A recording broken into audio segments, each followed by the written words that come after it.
প্ৰত্যেক দিনাই গৰ্ভৱতী হোৱা আৰু নিজৰ মতে সন্তান জন্ম দিয়া। কি ফকৰা কথা কৰ্মস্থলী ল'ৰাৰ গৰ্ভৱতী হয় সন্তান জন্ম দিয়ে বহু দিনৰ পৰা আহিলা কথা কৰা। হয় 100%। মই যি কৈছো সঁচা হয়। তুমি নিজৰ মতে কল্পনা কৰা, নাটকৰ কাহিনী ৰচা। তোমাৰ মতে ৰাজসিংহাসন, তোমাৰ মতে মৃত্যুদণ্ড, তোমাৰ মতে নায়ক নায়িকাৰ মিলন বিচ্ছেদ, তোমাৰ মতে নাটকৰ আৰম্ভ জগনিকা। তোমাৰ এই সৃষ্টি ধ্বংসৰ কাহিনীলৈ এটা সন্তান জন্ম দিয়া আৰু এই সন্তানৰ নামেই হৈছে সন্দেহ।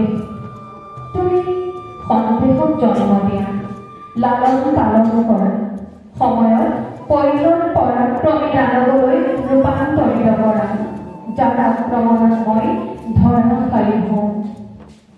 পৃথিৱীৰ সন্দেহী মানুহৰ মাজত প্ৰতিযোগিতা হয়, তুমি প্ৰথম পুৰস্কাৰ পাবা। পৃথিৱীত বৰ্তি থকালৈকে মানৱ জাতি তোমাৰ অভিলেখ কোনেও মাৰিব ভাঙিব।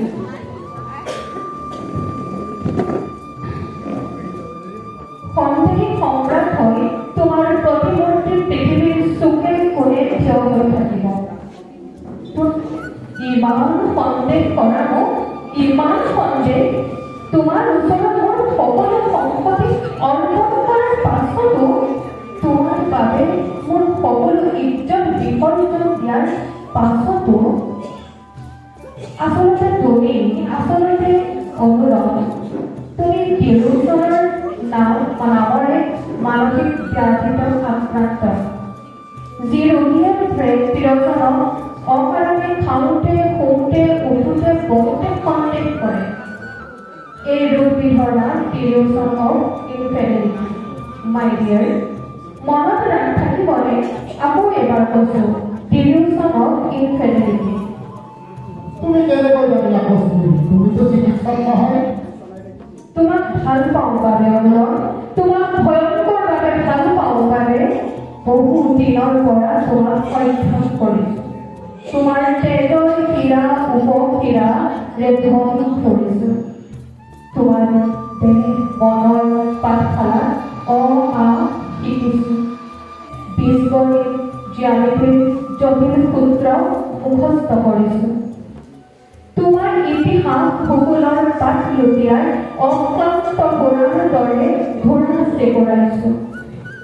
যোৱা দুৰাতি লঘোণে উজাগৰে লেট খুলি চাইছো।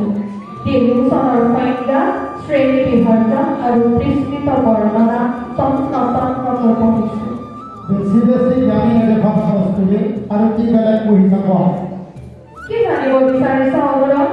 মাৰ্ক্সবাদ, গান্ধীবাদ, সমাজবাদ, লিঅ টলষ্টয়ৰ যুদ্ধ আৰু শান্তি, তছলিমাৰ লজ্জা, ভলিয়াৰৰ সাহিত্যিক, ৰাছেলৰ আত্মজীৱনী, নে ৰবীন্দ্ৰনাথৰ চোখেৰ বাণী?